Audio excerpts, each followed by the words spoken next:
Dr.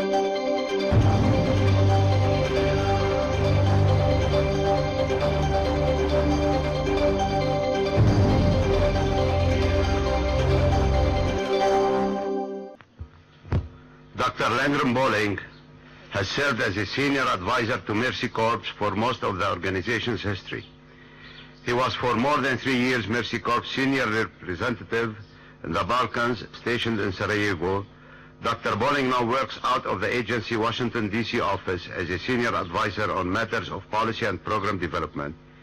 He also serves as president of Paxworth Service, an affiliate of Mercy Corps that promotes citizen diplomacy. Over his long life, Dr. Bolling has had exceptional international experiences in conflict resolution and in facilitating dialogue between members of different religions, cultures, and ethnicities. In working with local and national government officials, religious leaders, and non-governmental organizations in Bosnia, he developed initiatives for inter-ethnic and inter-religious cooperation and recognition. Dr. Bolling was for many years a senior advisor and board member of Conflict Management Group in Cambridge, Massachusetts, a non-profit agency that originated from the Harvard University program on negotiation and is now a division of Mercy Corps. He is also a senior fellow at the Center for International Policy in Washington. A journalist at the beginning of his career, he was a foreign correspondent with assignments in Rome, Vienna, and Berlin, and served as a war correspondent with T2 partisans in World War II, covering the liberation of Sarajevo from Hitler's occupation army. Dr. Bolling has written or co-authored several books, including Search for Peace in the Middle East, This is Germany, Private Foreign Aid, Reporters Under Fire, and Conflict Resolution, Track 2 Diplomacy. Trained as a political scientist at the University of Tennessee and the University of Chicago, Dr. Bolling served on the faculties of Beloit College, Brown University, and Earham College, where he was president for 15 years. He was also a research professor at the Institute for the Study of Diplomacy of Georgetown University School of Foreign Service. For 4 years, he was president and director of the Tantur Ecumenical Institute, located near Bethlehem, where he was deeply involved in interfaith dialogue between Muslim, Jews, and Christians. Dr. Bolling also served as president of the Lenny Endowment, one of the largest grant-making foundations in the world, and as chief executive officer of the Council on Foundations. Over the past 35 years, Dr. Bolling had been drawn repeatedly into the study of the Arab-Israeli conflict and became personally acquainted with a number of the leading political figures on both sides. Beginning in the administration of President Jimmy Carter, when direct official communication between Washington and the PLO was forbidden, he was one of the informal, non-official links entrusted with delivering messages between the White House and the State Department and top Palestinian leaders. Dr. Bolling has received more than 30 honorary doctorates from U.S. and foreign universities. In June of 2000, he was honored along with Senator George Mitchell with a Peacemaker Peace Builder Award by the National Peace Foundation. The University of Tennessee at Knoxville awarded Bolling its prestigious Founders Medal in 1998. Similar recognition has been accorded him by Earham College, where the Landrum Bolling Center for the Social Sciences and Interdisciplinary Studies was opened in 2003. He was chosen for the 2005 Case Award for his life service to education. Dr. Bolling, we're honored you're here. Podium, sir.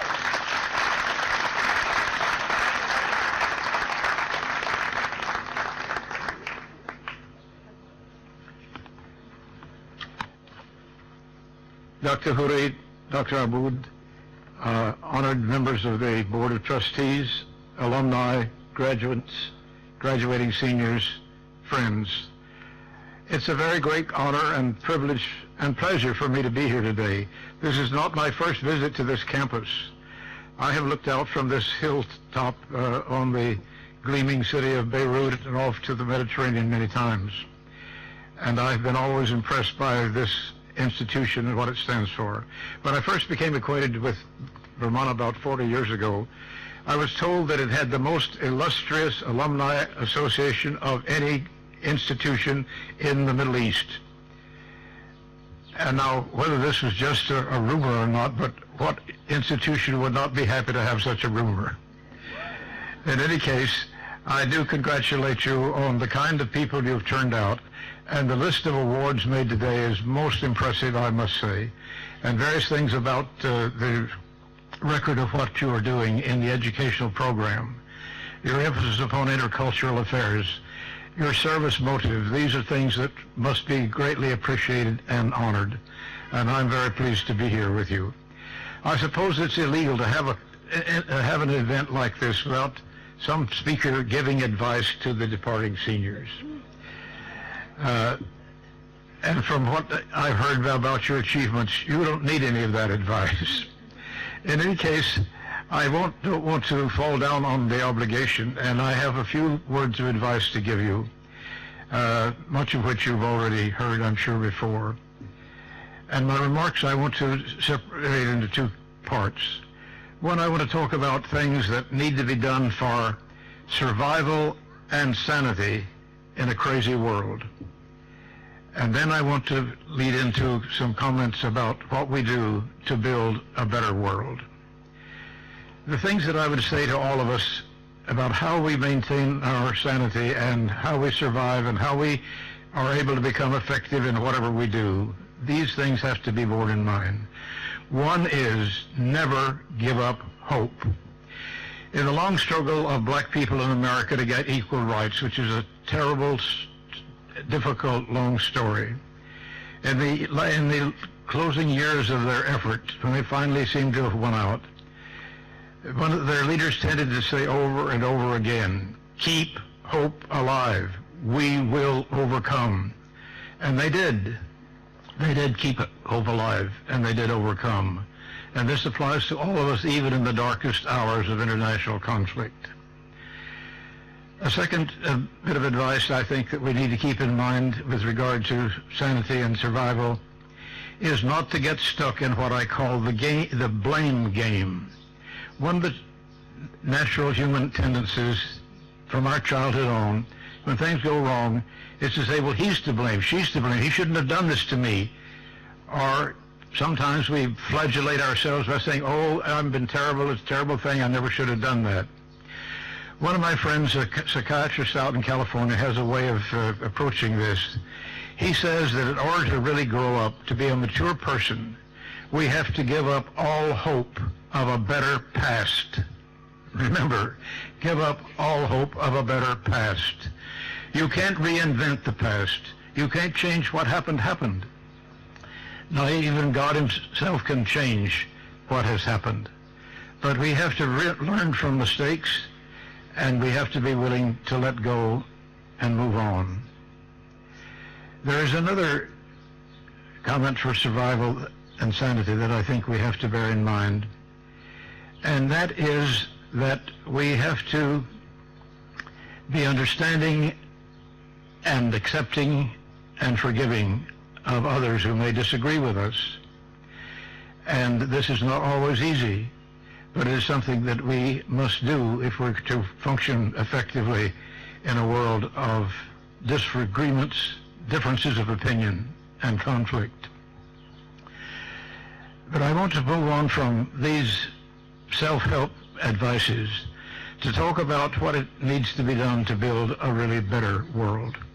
And it's very clear from what has been said about Brumanna in what has been discussed already at this occasion, is that this is an institution that is deeply committed to help its students, its graduates, build that better world. There are many things that need to be said about how we go about building that better world. One is that we've got to put serious attention on how do we deal with disputes, how we deal with conflict. Among the most exciting and, to me, illuminating experiences of my life has been working with people in the field of conflict resolution. And I'll tell you just a little bit about some of that in a moment.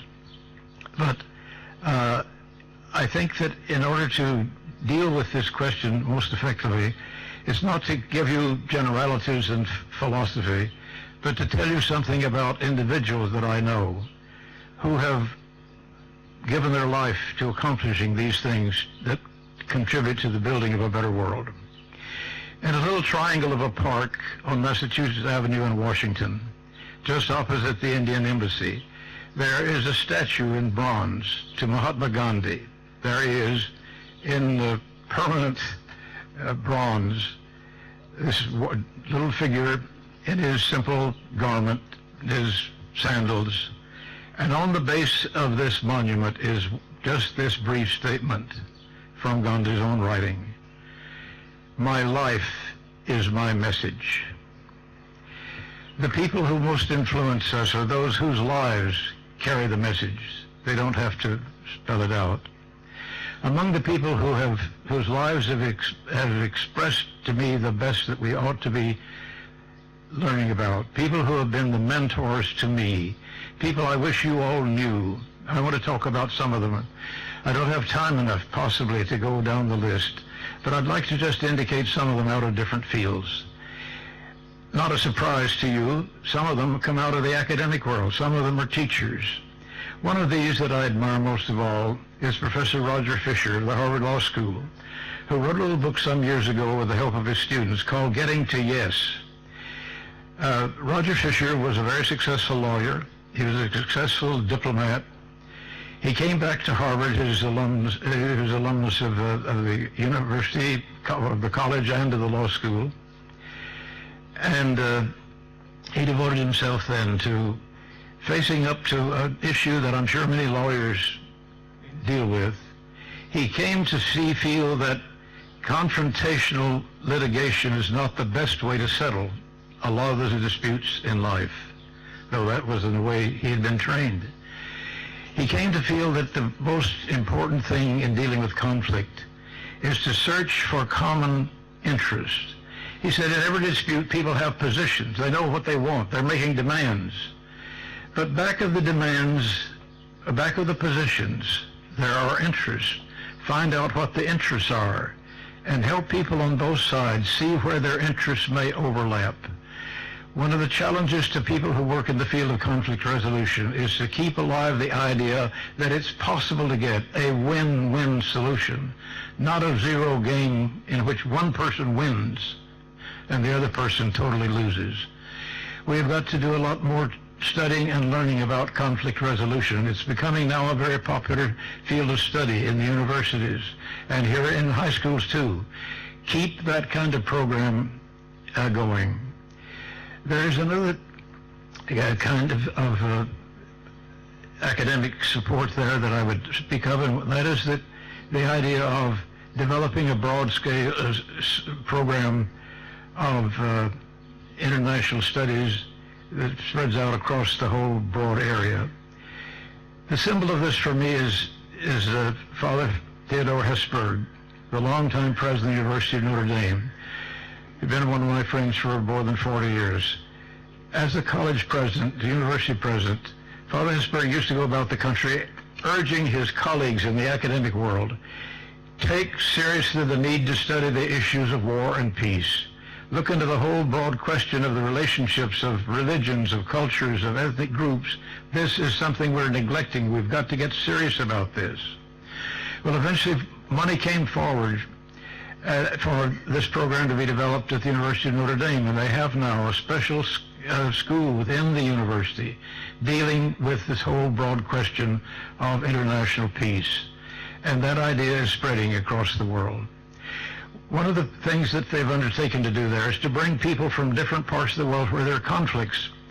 And once when I was head of the Ecumenical Institute in Jerusalem, Father Hesburgh got in touch with me and said, Landrum, I hope you can find a Palestinian and an Israeli who could come and join our program. Well, I found a young woman, Army officer from the Israeli side, and I found a young Palestinian who had graduated from Bethlehem University in the field of English. He had not been able to get a job, but he came to work with me as my receptionist telephone operator. But he was a very bright person, and I recommended him, and he got a chance to get a master's degree at the University of Notre Dame. He undertook to study how the Western countries deal with conflict. And along with that, he studied also how in ancient Arab society, even pre-Islamic society, some very sophisticated ideas came forth of how you deal with conflict. The tradition of Sulha, for example. And this man, his name is Zogby, tried to find a way to merge together the best insights of the Western world about conflict resolution and what could be learned from ancient Arabic and Islamic tradition. And he is working now with a program he's developed in Bethlehem called the Palestinian Center for Conflict Resolution. He's now been going for about 12 years. I asked him one day, how many cases have you handled? He said, up to now about 1,800 cases, all kinds of cases. Robbery, traffic accidents, land disputes, rapes, murders, across the board. And he has been able to apply the techniques that he's learned to these conflict situations. I said, how many of these, do you keep records of them? How many of those have succeeded? He said, well, according to our records, about 80% of them turn out to be successful completion, though there are failures. One of the things that we have to do in dealing with conflict and with making a contribution in the world is to learn how to approach, how to face failure. And in dealing with efforts to bring about this peace that we all hope for between the Palestinians and Israelis, there have been many, many failures. And yet, as I look back over it, I think it's very good that we tried and we keep on trying. And I'm not one who's going to give up hope that this can be done. As I look at the people who have influenced me most in this whole area, one of them is a man now passed away, Dr. Nahum Goldman, who was one of the founders of the Zionist movement. A man who, when the State of Israel came into being, got into a great argument with other leaders of the Zionist movement and said to Ben Gurion, to Golda Meir and others, we cannot proclaim the Israeli state until we've sat down and talked to the Arabs. We're taking their land and we've got to have some way of working out an agreement whereby we can live in this land with them. And if we don't do that, we're going to have endless quarrels and fights and bloodshed. Ben Gurion and Golda Meir and the others wouldn't listen to him. So Dr. Goldman, who is really one of the senior founders of the movement, refused to go live in Israel, refused a cabinet post. And to the very end, he kept saying, even though they again and again tried to get him to join the cabinet, no, I will not. He wouldn't even live in Israel. He lived in Paris. His life was a symbol of something very important. He had a principle he stood for, and he stood with it in spite of the failure of his dream. One of the other persons that I would report to that had great influence on my thinking was a medical doctor named Isam Sertawi. He was trained as a heart surgeon at the Cleveland Clinic in Ohio. He came back to be a doctor for the PLO. He became a fighter. He led a guerrilla band, which actually in the early days got into fight with a band led by Arafat. Eventually, Sertawi made peace with Arafat and joined him. And yet, as he worked with the PLO, he began to come to a conclusion that the road they were traveling with, he said, I have blood on my own hands, but this is not going to work. We have got to get into dialogue with the Israelis. We've got to find a way to make peace. And so he, in spite of everything that was against him, he convinced Arafat to let him try this out. And he began to make contacts with Jewish leaders in Europe and America. He began to talk to political leaders. He became very good friends with a number of the political leaders, including the former Jewish Prime Minister of France, with Olof Palme of Sweden, with Bruno Kreisky, the Chancellor of Austria. I had the privilege of being invited by Kreisky one day to come to a villa that his brother owned on the island of Mallorca, where Dr. Sertawi and General Madi Peled, a former general in the Israeli army who had become